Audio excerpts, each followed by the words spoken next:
नमस्कार साथियों, मेरा नाम है आर के सिंह और आप देख रहे हैं संस्कृति आईएएस यूट्यूब चैनल।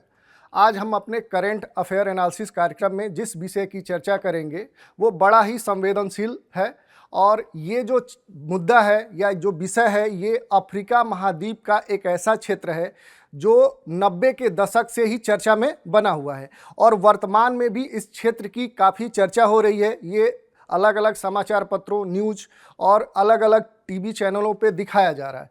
और इसके दिखाए जाने के पीछे कारण क्या है कि अभी हाल ही में संयुक्त राष्ट्र संघ का जो अंतर्राष्ट्रीय प्रवसन संगठन है, एक उसकी शाखा है यानी कि यूएन की क्या है, IMO है, उसने एक आंकड़ा जारी किया है और ये कहा है कि अफ्रीका महाद्वीप का जो डेमोक्रेटिक रिपब्लिक कांगो राज्य है यानी कि जो देश है, वहाँ पर क्या हुआ है कि बड़े स्तर पे आंतरिक प्रवसन हुए हैं, यानी कि क्या हुए हैं, इंटरनल माइग्रेशन हुए हैं। यह जो आंकड़ा है ये एक बड़ा आंकड़ा है और इस आंकड़े का या फिर ये जो पलायन हुआ, जो माइग्रेशन हुआ है, इसका इस देश में एक बड़ा प्रभाव देखने को मिलेगा। और इसी संदर्भ में क्या हो जाता है कि ये न्यूज़ महत्वपूर्ण हो जा रहा है। दूसरी बात कि इस क्षेत्र विशेष के बारे में जो हमारी जानकारी है वो हमारे परीक्षा के दृष्टिकोण से और एक आम समझ के संदर्भ में भी देखें तो वो महत्वपूर्ण है। और इसी कारण से क्या है कि आज हम अपनी चर्चा में इस विषय को शामिल करते हैं। तो बढ़ते हैं अपने चर्चा के तरफ। तो ये जो समाचार है या जो विषय है ये देश के अलग अलग समाचार पत्रों में प्रकाशित हुआ है। उन्हीं समाचार पत्रों में से एक समाचार पत्र की हेडलाइंस को हम अपने विश्लेषण का आधार बनाएंगे। तो ये द हिंदू में ये न्यूज़ छपा है और जिस हेडलाइंस के साथ छपा है वो है कि the massive displacement in Congo explained. तो ये क्या है, ये कहना चाह रहा है कि कांगो जो डेमोक्रेटिक रिपब्लिक कांगो देश है वहाँ पे क्या हुआ कि बड़े स्तर पे माइग्रेशन हुआ है, पलायन हुआ है। तो इस कारण से ये न्यूज़ चर्चा में है और इसके आधार पर ही या जो इस न्यूज़ में तथ्य दिए गए हैं, जो पहलू दिए गए हैं, उनके आधार पर हम अपनी चर्चा को आगे बढ़ाएंगे। दूसरी बात ये समझ लेते हैं कि ये जो विषय है ये उन परीक्षार्थियों के दृष्टिकोण से क्यों महत्वपूर्ण है जो यूपीएससी या अन्य जो राज्य स्तरीय लोक सेवा आयोग परीक्षाओं की तैयारी करते हैं। तो ये क्या है कि यूपीएससी या जो अदर स्टेट परीक्षाएं हैं उनके जीएस पेपर 2 के अंतर्गत समाहित है। दूसरी बात कि जीएस पेपर 1 में चूंकि क्या है कि भूगोल है, तो भूगोल के अंतर्गत क्या है कि भौगोलिक क्षेत्र के आधार पर देखें तो ये जीएस पेपर 1 के दृष्टिकोण से भी ये विषय आपके लिए महत्वपूर्ण है। क्योंकि अगर मानचित्र के आधार पर देखें तो इस पूरे क्षेत्र का अपना एक सिनेरियो है, उस सिनेरियो को आपको जानना होगा, समझना होगा और ये आपके परीक्षा के दृष्टिकोण से महत्वपूर्ण होगा। तो अब बढ़ते हैं कि आज की इस चर्चा में हम प्रमुख रूप से किन बिंदुओं की चर्चा करेंगे। तो सबसे पहले देखेंगे कि आखिर ये चर्चा में क्यों है या किस संदर्भ में ये न्यूज़ में आया है। दूसरी बात कि जो DRC है यानी कि जो डेमोक्रेटिक रिपब्लिक कांगो है, इसमें क्या डिस्प्यूट है यानी विवाद क्यों है, वो किस संदर्भ में उत्पन्न हुआ, उसके कारण और उसकी अन्य विशेषताओं को देखेंगे। उसके बाद देखेंगे कि यहाँ पर सबसे प्रमुख कौन से विद्रोही समूह हैं और उसके बाद देखेंगे कि जो यहाँ विस्थापन हुआ है वो किस कारण से हुआ है, यानी कि उसके प्रमुख जो काज होंगे उनको समझने का हम प्रयास करेंगे। और फिर देख लेंगे कि जो IOM है ये क्या है, इसके बारे में कुछ तथ्यात्मक बातों को देखेंगे। फिर माइग्रेशन को थोड़ा समझ लेंगे कि जो प्रवसन होता है या प्रवासन होता है वो किसे कहते हैं और संयुक्त राष्ट्र इसके लिए कौन से प्रयास या पहल कर रहा है, उन बातों की चर्चा कर लेंगे। और फिर देखेंगे कि जो ये कांगो लोकतांत्रिक गणराज्य है इसके बारे में कुछ समझ लेंगे कि भौगोलिक रूप से या मैपिंग के दृष्टिकोण से हम देखेंगे कि ये कहाँ पर है, इसकी अवस्थिति क्या है, उससे संबंधित कुछ बातों को हम देख लेंगे। और सबसे अंत में आज की इस परिचर्चा के आधार पे एक प्रश्न लेंगे और ये आशा करेंगे कि आप उसको इस चर्चा के आधार पे हल कर पाए। तो अब बढ़ते हैं चर्चा के तरफ। सबसे पहले देख लेते हैं कि आखिर ये न्यूज़ चर्चा में क्यों है। संयुक्त राष्ट्र संगठन की एक जो शाखा जो IMO है यानी कि इंटरनेशनल माइग्रेशन ऑर्गेनाइजेशन यानी कि अंतर्राष्ट्रीय प्रवासन संगठन है, उसने एक आंकड़ा जारी किया है और कहा है कि जो ये डीआरसी है, यानी कि जो डेमोक्रेटिक रिपब्लिक ऑफ कांगो है, इसमें क्या है कि 6.9 मिलियन लोगों का क्या हुआ है, इंटरनली माइग्रेशन हुआ है, आंतरिक रूप से विस्थापन हुआ या प्रवसन हुआ है। तो इस कारण से क्या है कि ये पूरा न्यूज में है। अगर आप मैप को देख रहे होंगे तो ये अफ्रीका महाद्वीप में सेंट्रल पार्ट है, यानी कि उसका मध्य वाला भाग है जिसमें ये देश है, यानी कि डेमोक्रेटिक रिपब्लिक ऑफ कांगो। और इसी के अंतर्गत ये कहा जा रहा है कि लगभग 6.9 मिलियन लोगों का क्या हुआ है, इंटरनल विस्थापन हुआ है। तो ये न्यूज इस कारण से चर्चा में है। अब बात कर लेते हैं कि जो डीआरसी है इसका विवाद क्या है। तो जो ये विवाद है इसकी शुरुआत 90 के दशक से होती है और उसमें भी क्या है कि ये जो क्षेत्र था ये पूरी तरह से गृह युद्ध से संघर्ष या ग्रसित था। और ये मूल रूप से क्या हुआ कि 96 और 98 में यहाँ क्या था कि बड़े स्तर पे संघर्ष देखे गए, लेकिन वास्तव में इस विवाद की जो शुरुआत होती है वो 94 में होती है, यानी कि वर्ष 1994 में होती है, जब क्या होता है कि रवांडा में एक बड़े स्तर का नरसंहार होता है, जिसमें क्या देखा जाता है कि लगभग 10 लाख अल्पसंख्यक मारे जाते हैं। और वो मूल रूप से क्या होते हैं कि वो तुत्सी और हुत्स होते हैं, यानी कि क्या है कि ये जो नरसंहार हुआ ये जातीय आधार पर हुआ था। तो इस तरह से इस नरसंहार की शुरुआत हुई और इसका परिणाम क्या हुआ कि बड़े स्तर पे रवांडा से क्या हुआ कि यहाँ से लोगों का माइग्रेशन कहाँ हुआ, डीआरसी के तरफ हुआ। तो ये एक मुद्दा था। दूसरी बात कि उसके बाद से क्या हुआ कि जो रवांडा की सीमा है और जो डीआरसी की सीमा है, यहाँ पर अनेक प्रकार के विद्रोही संगठन या समूह उत्पन्न हो गए और ये आपस में लगातार क्या रहते हैं, संघर्षरत रहते हैं। तो इस तरह से ये पूरा एक डिस्प्यूट था। दूसरी बात अगर हम करें तो ये जो पूरा क्षेत्र है इनके बीच लगातार तनाव बढ़ते रहते हैं और इसके अनेक कारण हैं।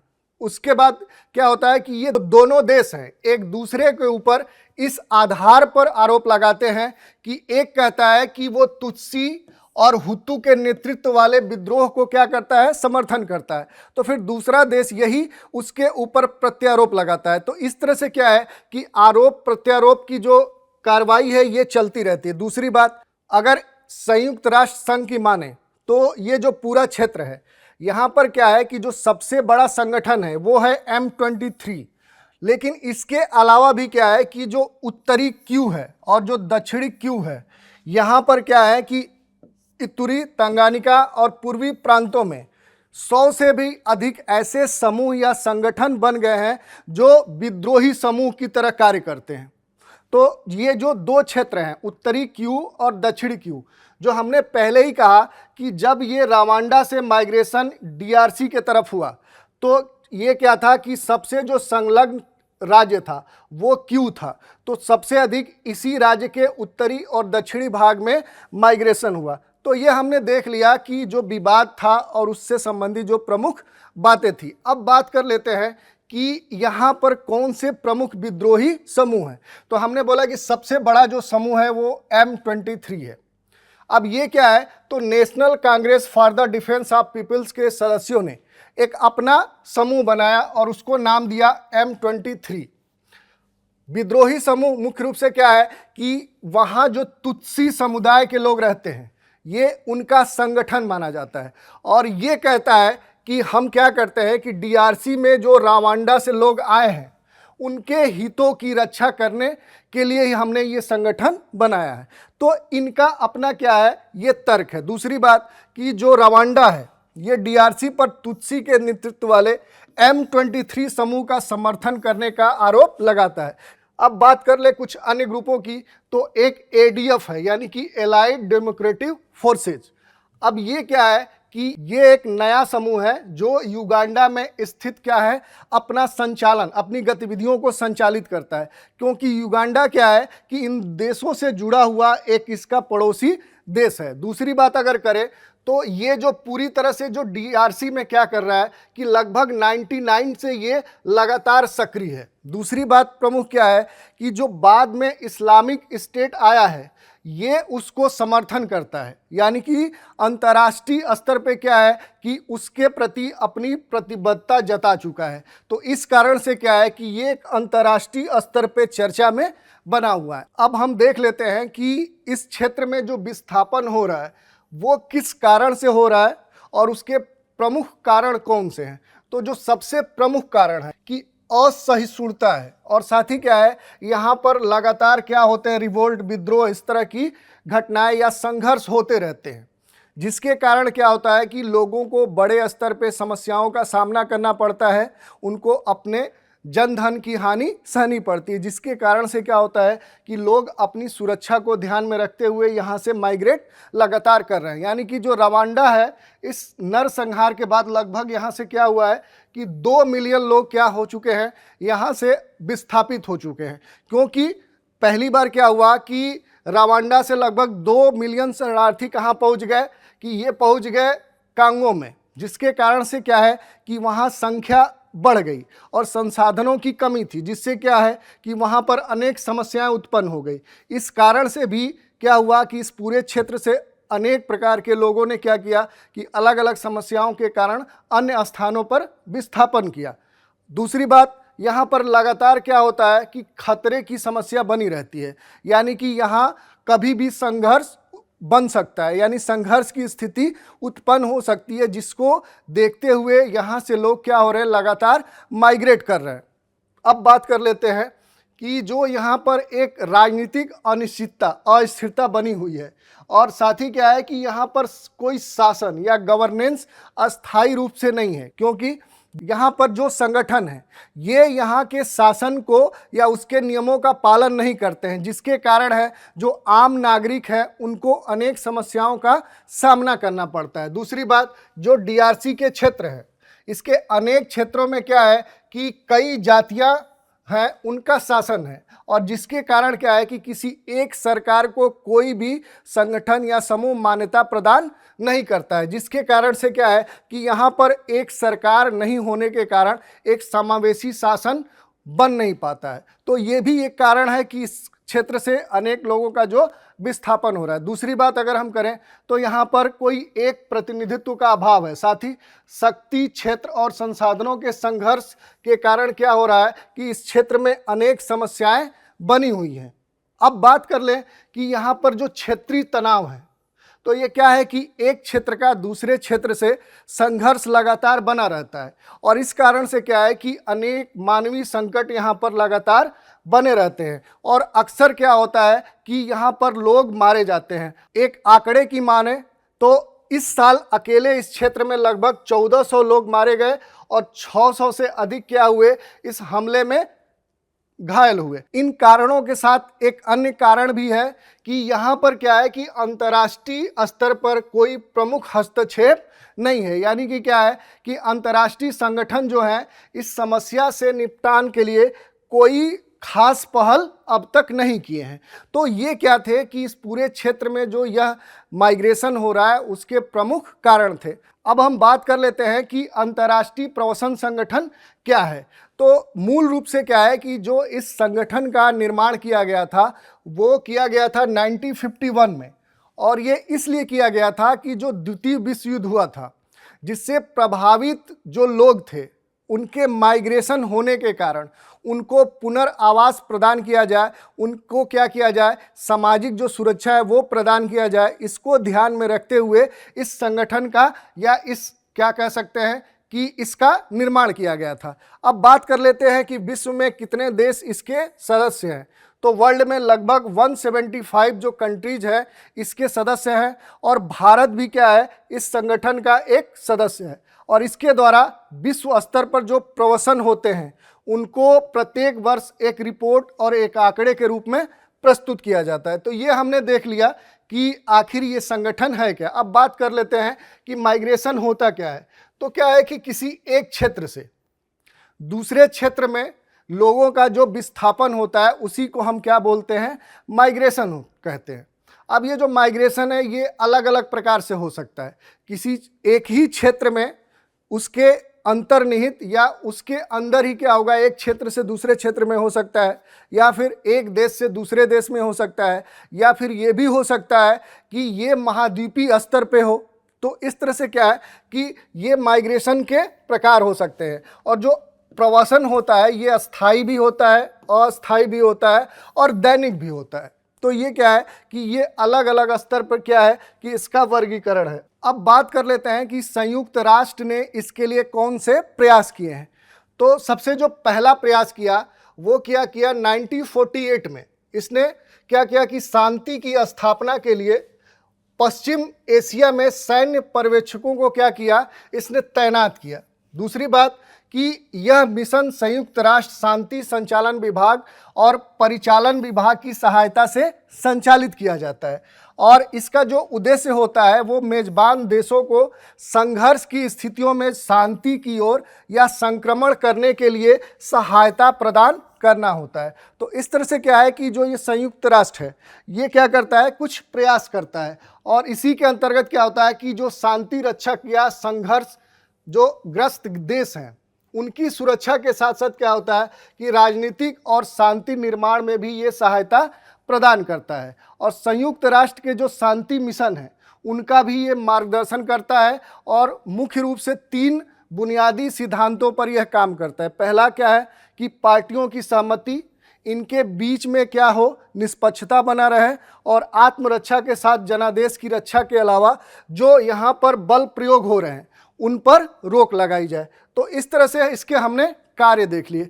अब बात कर लेते हैं कि ये जो पूरा कांगो लोकतांत्रिक गणराज्य है इसके बारे में हम देख लें कि आखिर इसकी अवस्थिति कहाँ है। तो हमने क्या बोला कि ये अफ्रीका महाद्वीप का क्या है, एक देश है जो मूल रूप से मध्य अफ्रीका महाद्वीप में अवस्थित है। दूसरी बात करें तो अगर इसके क्षेत्रफल की बात करें तो अफ्रीका में ये दूसरा सबसे बड़ा देश है, यानी कि एरिया के पर्सपेक्टिव में देखें तो इसका क्षेत्रफल जो अफ्रीका महाद्वीप के देश हैं उसमें दूसरे स्थान पे आता है। और विश्व में देखें तो इसका जो क्षेत्रफल है वो 11वें स्थान पे आता है। दूसरा क्या है कि कोबाल्ट का जो अयस्क उत्पन्न होता है, जिसका उत्पादन होता है वो सबसे अधिक मात्रा में होता है, यानी कि ये कोबाल्ट का एक बड़ा उत्पादक है। और साथ ही क्या इस देश में तांबे और हीरे का बड़े स्तर पे उत्पादन होता है। तो इस दृष्टिकोण से क्या है कि इसका एक अपना आर्थिक महत्व है। तो ये हमने देख लिया। दूसरा, इसी को अगर हम मैप में देखने का प्रयास करें तो ये क्या है कि ये कांगो गणराज्य है, ये इसका पॉलिटिकल मैप है। तो इसमें आप देख सकते हैं, जैसे हमने बोला कि अगर जीएस पेपर 1 के दृष्टिकोण से देख तो इसकी अवस्थिति के आधार पे आप देख सकते हैं कि ये कहाँ अवस्थित है, इसके पड़ोसी राष्ट्र कौन है। जैसे हमने क्या बोला कि ये रवांडा है, ये बुरुंडी है, ये उगांडा है, ये तंजानिया है। तो इस आधार पे क्या है कि हम देख सकते हैं कि कौन कौन से देश यहाँ अवस्थित हैं। और इस आधार पर हम देखेंगे कि ये पूरा क्षेत्र क्यों संघर्षरत है। तो ये इसका एक पॉलिटिकल मैप है जिसको आप देख सकते हैं। दूसरा, इसके सामने एक फिजिकल मैप दिया है जिसके आधार पे क्या है कि इसकी जो भौतिक विशेषताएं हैं उनको आप देख सकते हैं। जैसे यहाँ पर क्या है कि प्रमुख झीलें कौन सी हैं, कौन सी नदी है, कौन से पर्वत हैं, कौन से पठार हैं। तो इसको अगर आप अच्छे से देख लें तो चूँकि ये न्यूज़ चर्चा में है तो हो सकता है कि इसके पॉलिटिकल पर्सपेक्टिव के बजाय, यानी आईआर के पर्सपेक्टिव के बजाय, हो सकता है कि भौगोलिक अवस्थिति के आधार पर प्रश्न पूछ लिए जाए। क्योंकि जो प्रश्न पूछे जाते हैं वो डायरेक्ट जो मुद्दा होता है उससे इतर पूछे जाते हैं। तो इस दृष्टिकोण से क्या है कि ये टॉपिक महत्वपूर्ण है। अब देख लेते हैं कि इस पे प्रश्न अगर बनता है तो वो किस प्रकार से बनेगा। तो आपके सामने एक प्रश्न दिया गया है कि अंतर्राष्ट्रीय प्रवासन जो संगठन है इसके संदर्भ में दिए गए कथनों पर विचार कीजिए। पहला कथन है कि भारत इसका सदस्य है। दूसरा, इसके द्वारा विश्व प्रवासन रिपोर्ट जारी किया जाता है। और इसी के आधार पर कहा जा रहा है कि उपयुक्त कथनों में से कौन सा कथन सही है, केवल 1, केवल 2, 1 और 2 दोनों, इनमें से कोई नहीं। आप इसके उत्तर देने का प्रयास करेंगे। और आज इस अंक में इतना ही। नए अंक में एक नए विषय के साथ आपके सामने हाजिर होंगे। आप हमारे साथ बने रहें, इसके लिए धन्यवाद। Thanks for watching.